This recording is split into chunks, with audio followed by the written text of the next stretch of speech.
All right. Now, what were we talking about? Oh, yeah, the Lions being in the playoffs. That's right. Yes, I'm sorry. Yes, they, didn't make the wild card cut, but does not mean that they didn't come out with a winning season. And then Tabby is, she is a Packers fan. So Right. of course, our last game that we were playing was against the Packers. And Tabby's who? My wife, So my people wife know. Tabby. Yeah, Yes, your other half, right? yes, my other half.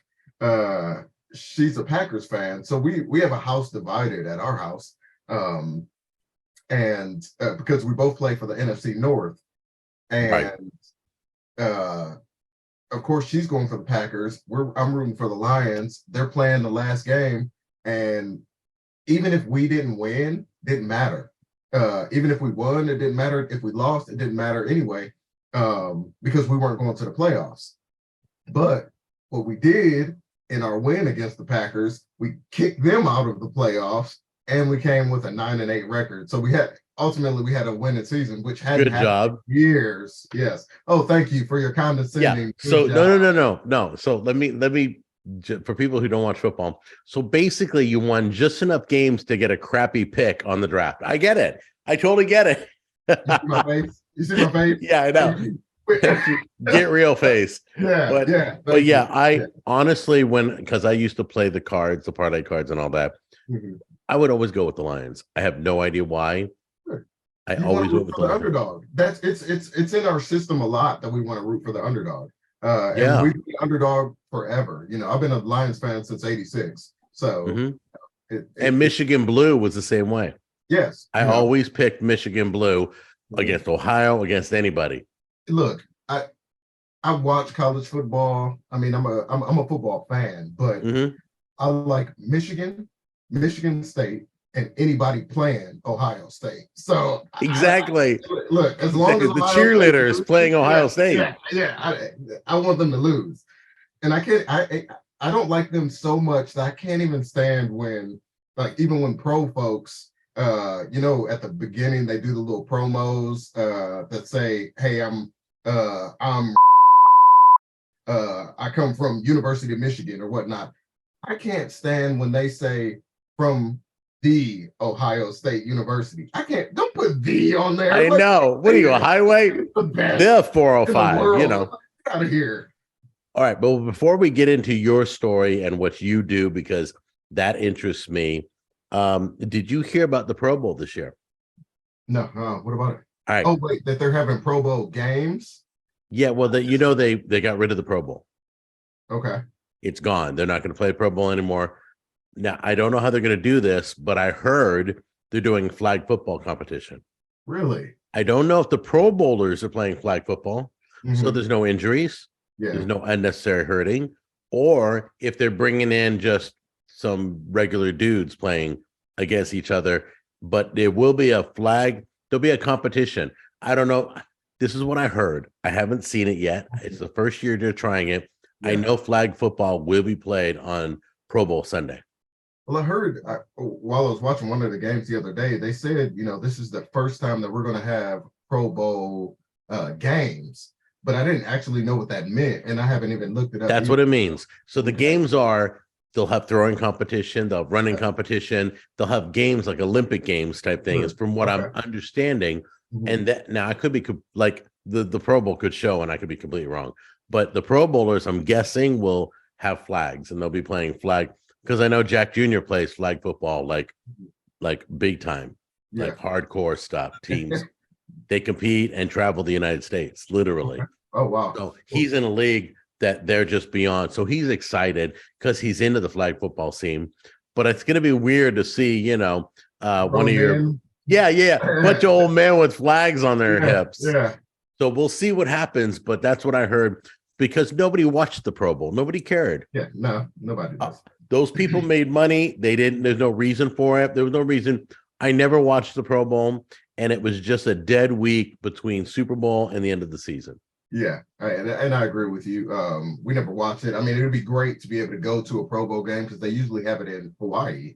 But to actually watch it, I don't watch it. I mean, who cares?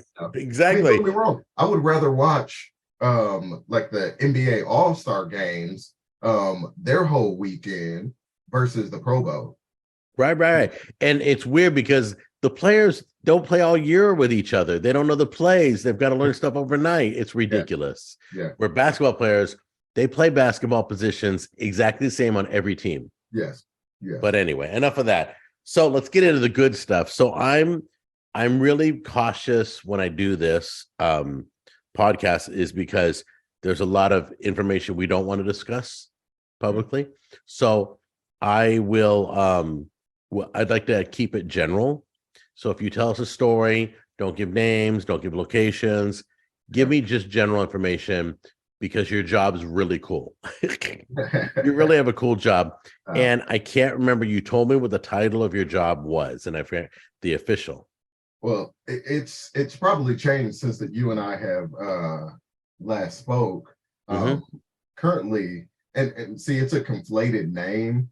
And I'll give the name plus actually what it is. But so I'm the special agent in charge for our apprehension and enforcement unit for the Tennessee Department of Correction. Long name. Wow, does that fit on the business card? It doesn't. It's hard. But essentially, I'm the supervisor over the warrants division for the Tennessee Department of Correction. So, all right. So now dumb it down for the rest of us. Yes. I have a team of currently there's four folks that report to me. Right. We are in the process of hiring 2 more here in the Middle Tennessee region. Half of my team is on the U.S. Marshals Task Force. So they work with the Marshals each day. And before I got promoted, I was on the U.S. Marshals Task Force. So I was out there with them every day. And really what a task force is it's the U.S. Marshals puts it on, and our supervisors are deputy U.S. Marshals, but all of us that are on the task force, we come from different agencies. So, we had several different local and state agencies who would allow or really let us like get borrowed to the U.S. Marshals, and we worked on warrants every day. But aren't the U.S. Marshals federal? Yes, they're federal. But you're state, right? Yes, and I'm state, and they would have federal, state, and local, like city cops as well, that are on the task force, and we all come together to fugitive hunt, because that's what it was for. It's a fugitive hunt group, and they have these all across the United States, and there are at least on the Marshall side, there are 4 regions here in Tennessee. Okay, make up a story that would explain what kind of fugitives you go after. So my team, we go after those that are on probation or parole who have active warrants. We have what are called absconders in the state of Tennessee. And those are individuals who are on probation or parole who are out in the community, who have not been reporting to their probation officer. Have broken their parole, basically. And yes, exactly. They have broken the conditions of their probation or parole. So basically, when you get arrested for something, you go in front of a judge. And the judge says, you know what? In lieu of prison, we're going to put you on probation. Or if you are on parole, you have been in prison and they are letting you out before your whole sentence expires. So if like you got on good behavior. Yes, basically on good behavior. And you have those individuals have certain conditions that they have to meet while they're out in the community on probation and parole. And when you fail to meet those conditions, whatever those conditions may be, and they're pretty standardized, don't commit another crime, stay away from other felons. If you're a sex offender, stay away from kids, that type of thing. Right. Don't carry a weapon, that kind of stuff. Don't carry a weapon. Yeah. Yes, that type of thing. Once you fail to meet those, they give you ample chances. They give you sanctions, they give you counseling, they give you all these opportunities to succeed and rehabilitate. Well, when all else fails, you get a warrant. Right. And when you get a warrant, that's when my team comes and goes and looks for you. Okay, so I'm sorry, I just want to interject some Yeah. thoughts. How many of these cases do you get? You get like 5 a day, you get 5 a week. How many you got? So the absconders are the ones that the probation officers don't know who they are. They can't find them, hadn't talked to them. And those are the ones that get put on our caseload in our warrants division. We have about 10,000 across the state. Yes. What? Yeah. I'm thinking like 200. That'd be a lot. Oh, right? no. 300 would be a lot. 10,000? Yeah, we So have you about 10,000. Give or take between 9,000 and 10,000. You have 10,000 people on your load that it has broken their parole and needs to be picked up. Yes. Talk about job security. Yeah, man, well, you gotta, of course. Yeah. I mean, and these are ones they can't find or don't know about. I mean, they know about them, but they just can't find them.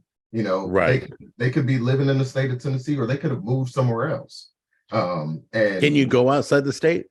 Yes. So like even this week, there's a guy in be careful. Be careful. Don't give too much detail. No. Yeah. There's a guy in Washington that he's supposed to be supervised here. He was on parole here. Well, he got locked up in the state of Washington. He just can't stay out, can he? He can't stay out. So he has a parole warrant here. So me and one of my guys are flying up to Washington on Thursday to go pick him up, and we'll bring him back. Have you done this before? Yeah. Okay, I gotta ask you, how does that go? So you go to him, and he's handcuffed, I'm sure. Yes. Oh, he's in jail right now. He's currently in jail. Right. So you sign him out, and you take him with you to the airport. Yes. And do you sit with the regular folk, or what? Do you have to sit in the back of the plane? Well, I mean, in the back of the plane is still the regular folks, but yes, we sit in the back of the plane. We're like one of the first ones to get on and the last ones to leave. But yes, we're on the plane with you. Speaking of prisoners on planes, but you go on the plane with the prisoner, right? Correct. Yes. Okay. There's a new movie out called Plane with what's his name? Gerard Butler. And they're transporting a prisoner on the plane. It's a great movie. Okay. You got to watch it. I'm not going to tell what. When did it come out? It's in theaters. It came out a week ago. Oh, really? Okay, cool. Yeah, I literally give it an A-. It's that good. Oh, yeah. Good. You'll enjoy it. You'll probably be able to relate to it, and you'll probably go, as any professional, that's wrong. That's wrong. Yeah. They can't do that. That's stupid. That's not how it would happen. Okay, yes. But enjoy the movie with your family, whoever goes with you. I'll suspend my disbelief. Exactly. So you've got on the plane and you take a seat. Now, is the U.S. Marshal notified on the flight? Well, they're air marshals, which actually do not work for the U.S. Marshals. Oh, yeah. But they're federal, right? They are federal, yes, but they don't work for the U.S. Marshal Service. They're their own division. They actually fall under. Don't get me lying to you, Jack. It might be Homeland Security. I would guess that. I would probably classify them under that category. Yeah, if I'm not mistaken, but that's federal system. So, but yes, we have to notify the pilot. They know who we are. You notify everybody involved. Yes. Okay. Obviously. So you're on the plane. The passengers don't know, but yeah. Oh, the passengers. Well, they kind of know because he's handcuffed, right? All that's covered up. We keep him covered. Got it. For his protection as well as our protection, and plus we don't want to scare the general public that they got some freak on the plane with them. You know, are they pretty? Do they show it? Do they reveal it? Or do they battle with you? Or are they pretty cooperative? We've had cooperative so far. Thank you, Jesus. Okay, now here's the great question. You ready? Yeah. He's got to go pee. Okay. So, now what? So do you help him? No. We don't help him. Okay, you ready? We're gonna shake. No. Lean back. We'll go into the bathroom first, make sure it's clear. Right. And then, let him go in there, him or her. Let them go inside, and they're cuffed up front. So they have free roam to everything in front of them. So, right, to handle their business. Okay, that's cool. Exactly. All right. So what if they go number 2? Well, You better get creative, bro. Are you serious? Yeah, Are you serious? yes, You don't have better. a bidet on the bath on the No, I'm plane? sorry. Hell, how many planes have you been on, Jack, that have a bidet? Okay, dude. I mean, I can see some I dude with know a you load. have a bidet, but I know. I've used one for you. They're great. They were great during the pandemic when we had no toilet paper. oh, I'm I'm like, sure. woo! I don't care if we have toilet paper anymore. I really Yeah, don't. yeah, But so they literally have to take care of themselves no yes. matter what. Yeah, I'm not doing it for you. Wait. Okay, everybody who's listening, handcuff yourself and try to take care of business and see how that works for you. All of a sudden, I can see you sitting on the plane going, Did you take care? Did you clean yourself?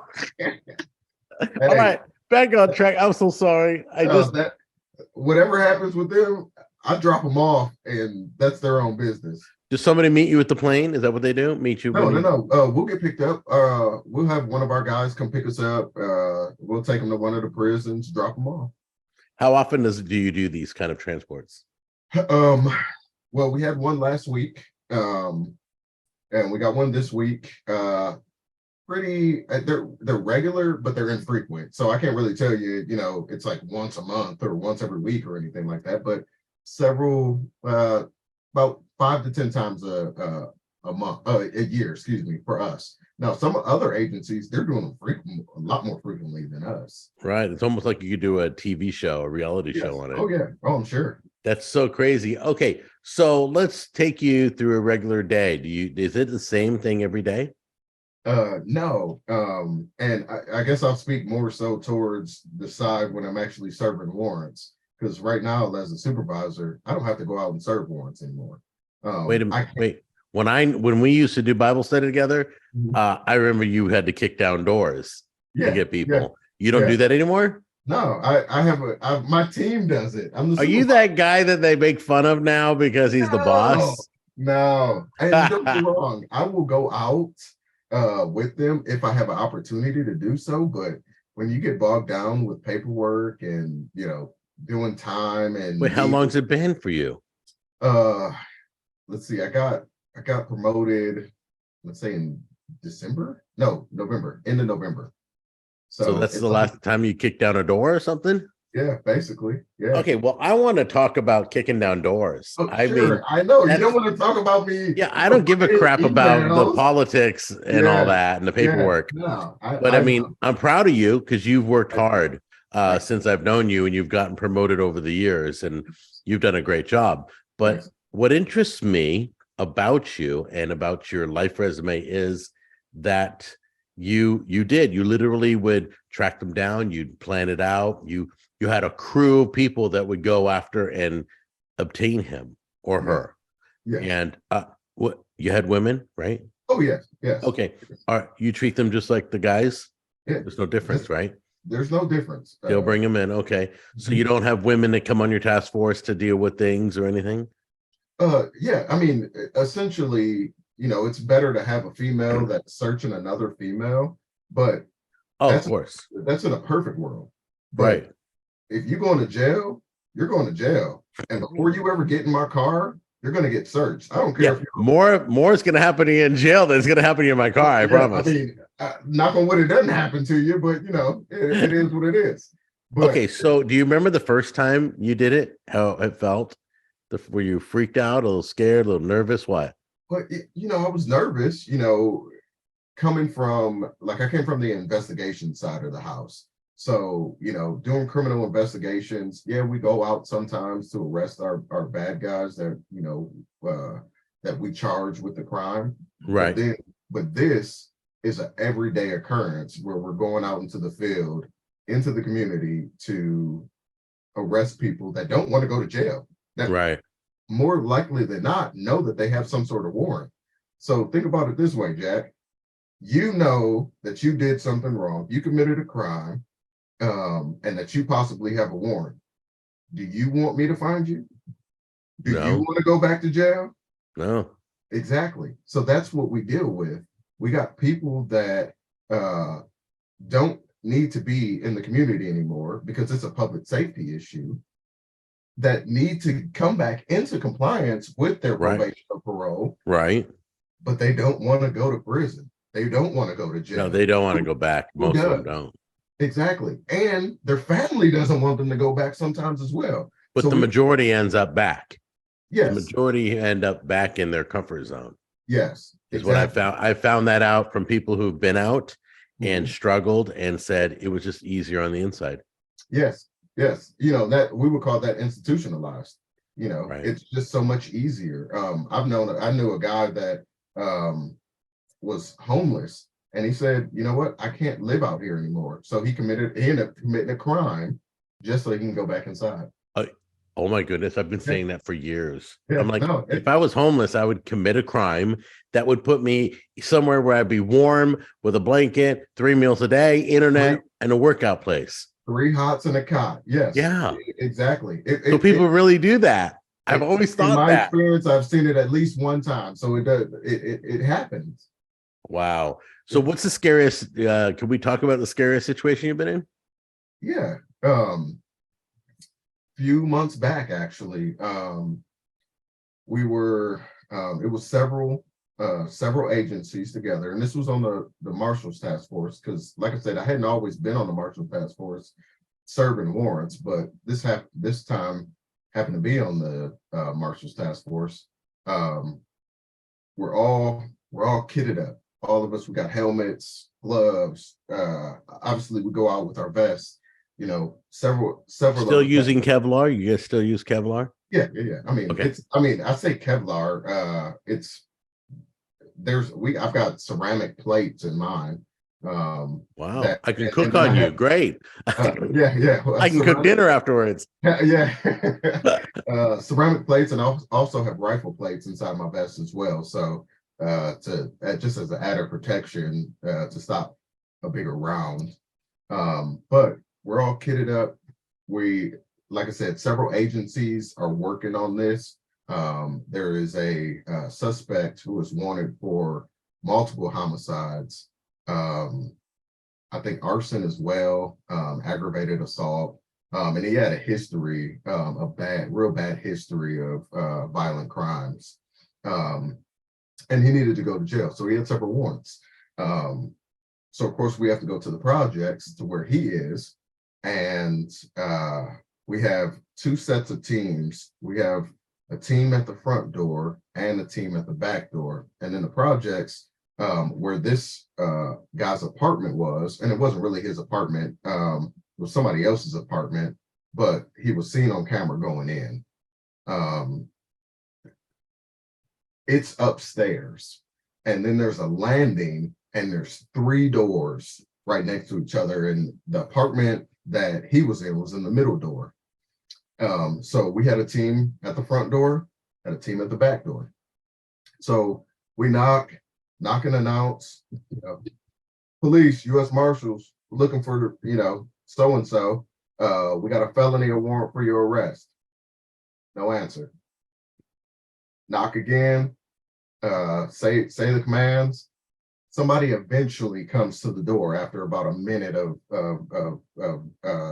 knocking and announcing. And this guy doesn't actually live there. So I'm number 5 in the stack. So I take custody of him and I walk him downstairs, out of the way of For his own safety, right? For his own safety, yes. Out of the area that we're trying to contain at the front door. Right. And walk him downstairs. I ask him, hey, is so-and-so there? And he's like, man, I don't even know who you're talking about. I just got here. Like, it's 4:00 in the morning, bro. Like, like, and criminals aren't that smart. Yeah. I said, I just got here and I don't know these folks. I'm like, okay, whatever. So I hand him off to another set of team members that were waiting in this parking lot. Well, about this time, there was a girl that they called out of the house. She comes walking down the stairs with my supervisor. So we start asking her, where's our suspect? Where's our suspect? And she's like, I don't even know what's going on. It's early in the morning. I get it. You're in the days, blah, blah, blah, blah, blah. But she's more so worried about like what's going on. Was she tweaking? No, and she wasn't Okay. even tweaking. I mean, her eyes weren't dilated. She didn't smell of alcohol or weed or any other substance or anything like Right. that. She's just confused, I guess, or at least played to be confused. And my teammates are upstairs and they are calling out our suspect to see if he's there. Well, we're still, me and my supervisor are still downstairs talking to this girl when we hear on our radio shots fired, but I didn't hear a gun go off. So then I start hearing a volley of gunfire, and he starts shooting at my team. So I pass off this girl to the members that are in the parking lot. Right. And my first instinct isn't to stay downstairs. My first instinct was to go upstairs. Right. Yeah. So you pulled your weapon. And now, can you run upstairs with your weapon in your hand? Yes. Yeah. Okay. Yeah. I don't know. I got one good hand, so I don't know. It's shooting. So yeah, I should have my weapon in my hand. Yeah. So I run upstairs, and you have to go up the stairs and you have to turn a little bit and go up the other way because it was kind of looped, I guess. Right. Right. Well, where that doorway was, where he was shooting from, is at the very top of the stairs. So I had to wait for my team to return fire before I could even cross that threshold to go hold one of the windows. So basically, this guy is upstairs, and when you walk into the if you were to walk into the front door, there's a little mud area, and there's stairs that go straight up. And to the right of those stairs, it's the living room kitchen area. Right. Right. So we're outside still standing at the doorway, and they're shooting upstairs into the house Right. as the guy is shooting back. Now, once they've shot the first shot, you're allowed to return fire from then on, right? Yes, Take him out. We have at that point we have the option to return fire, or we can back out of the situation. But there was no way for us to back out of the situation. Like I said, even trying to maneuver up the stairs and get past that threshold, we were taking gunfire right through there. So it'd be like playing hopscotch trying to get down. Were you hit? Did you get hit? No, I didn't get hit. Okay. I guess to jump to the end of the story, none of us got hit. Good. Except him. Okay, that's usually how the story goes. Yeah. And they lived happily ever after. Yeah. It's a great bedtime story. Yeah. Well, and we have we carry Glocks, and we also carry M4 Colt carbines, which is an AR-15 style rifle. Right. So several of our guys that were up front had them. I think three guys had rifles. So they're shooting rifles. Only one was suppressed. One of our guys had a suppressed rifle. So it goes two. It's really soft. You know. And then thankfully I had my headphones in that's connected to my helmet, which also works as a radio as well. But it doubles as ear protection because I'm standing right next to the AR-15s that are boom, boom, boom. Wait, they use AR-15s? Well, I mean, it's a Colt carbine, right? They're M4s, but it's a AR-15 basically. But the ammo is like an AR-15 ammo. Yeah, it's 223 ammo. Yes. Got it. So it's super loud, and it's a cacophony of noise. And I mean, they are leaning into the doorway to shoot, and even one of our guys, he's on his knees shooting up. And the weird thing is the guy comes charging down as he's shooting, and they just like light him up, which I say light him up. Light him up. But he falls and he's laying in a pool of blood at the bottom of the stairs. He only got shot 3 times though. Once in the face. It basically shattered his jaw. Right. shot in the leg, and I'm trying to remember where the third one was. I believe it's in the arm.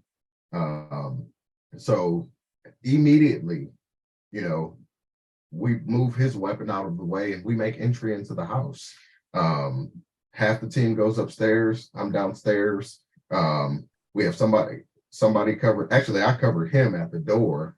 Um, uh, and then we walk through, and we already had well, one of the guys that was on the team is a medic as well. So we're able to render aid to him immediately. So Ambulance. wait a minute. So you lit him up and then you try and fix them. Then you try and sew him up. Yes, it's our job to, I understand. So everybody has a role on the team. Is that what it is? Yes, even when I ran upstairs, my role, because they're already shooting through the doorway, there's exposed windows. So I'm looking up at the windows. Me and another guy are looking up at the windows while members 1, 2, 3, and 4 were shooting. So actually, to back up, before that guy started shooting, 2 of our members had already started walking into the house, and they were in the living room area when the guy starts shooting. And they had to pull them back out because his gun got jammed, it seemed like, because he stopped for a minute. Really? Then he shoots as one of the team members grabs one of my buddies by the back of his vest and pulls him out as more gunfire comes down. Wow. And even when I was downstairs, and I learned this afterwards. Right. When I was downstairs, when I heard over the radio, they said shots fired. It actually, and I didn't hear the shot, and it's because there wasn't an actual shot. What the guy did, he was upstairs. He pulled the trigger from upstairs, and one of the guys heard that, but in, I don't know, dummy fashion. But thank God it was this way. He didn't have one chambered in the gun, so he did not have a bullet ready to fire. So he pulled the trigger. There's nothing in the chamber. He had to back away, chamber around, and then come back and shoot. Get started. Yeah.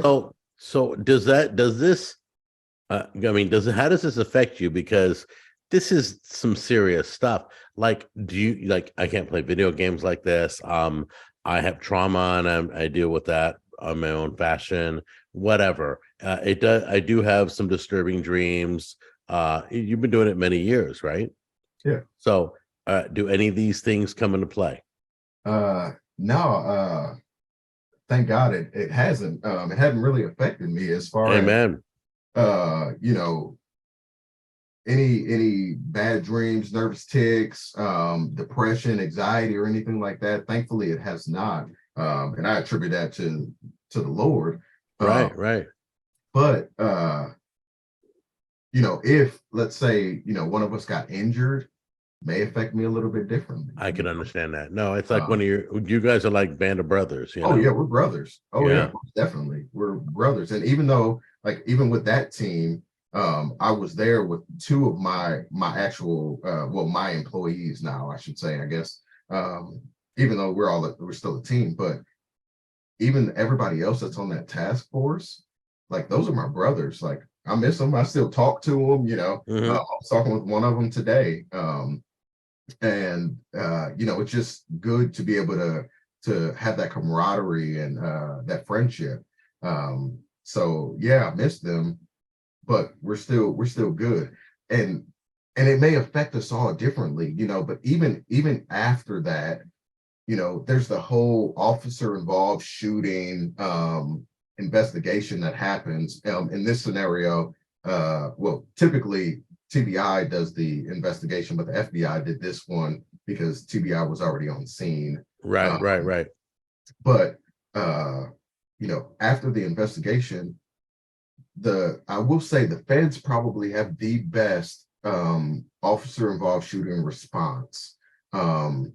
The individuals who actually, fired their weapons, they don't have to talk to any investigator for like 48 hours. It gives them a time to decompress. Exactly. That's important. Yes. Oh, yeah, Wow. most definitely. Even after we had this guy secured, our supervisor said, obviously check to see if we're all okay. Right. Everybody good. We're looking at each Because other. your adrenaline's going so hard that Exactly. you could have been shot and not even know it. And not even know it. But after we uh, checked ourselves and checked our buddies, our supervisor said, call your family right now.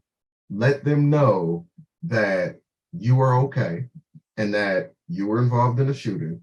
You ain't got to give all the particulars or anything like that. Right, but right. They don't want to have to hear this and see this on the news From first. somewhere else to try to figure it out. Yeah, exactly. And never have heard it from their spouse. So of course I called Tabby immediately, Right. So, and just let her know what was going on. So now I don't want to keep you too long because you've been very kind with these stories and information, but I want to take this and say again. It's no biggie. Okay. So I want to lighten the mood a little bit. All right. Now, what's the funniest story you remember in all your years? The funniest. I maybe it's one of the wildest. I don't know if it's the funniest, but it Right. kind of just blew my mind that something like this could even happen. Okay. We'll take it. It was one of my cases. There was and this was on the task force as well. I had warrants on a guy out of Michigan. So Michigan had warrants on him, and the guy's from Pontiac, Michigan, which is where I'm from. Right. Which is why I'm a Lions fan. Got it. No, I get it. Yeah. Moving on. He's from Pontiac, Michigan, but he's down here. He's got warrants. They tell us, hey, we think this guy is down here. Go find him. So, okay, case gets assigned to me. I'm looking for him. I find a girlfriend of his and go to her house. She's not there, but her sister's there. Gets me in touch with the girl. The girl says, him and I are friends. We partied last night. We got drunk and I dropped him off at a hotel. Like, okay, which hotel? Well, I don't know. What do you mean you don't know? She said, well, we got really drunk. I'm like, okay, all right, fine. So I'm like, do me a favor, check your bank account. Where did you pay for a room? Sure enough, comes to like a Comfort Inn, Right.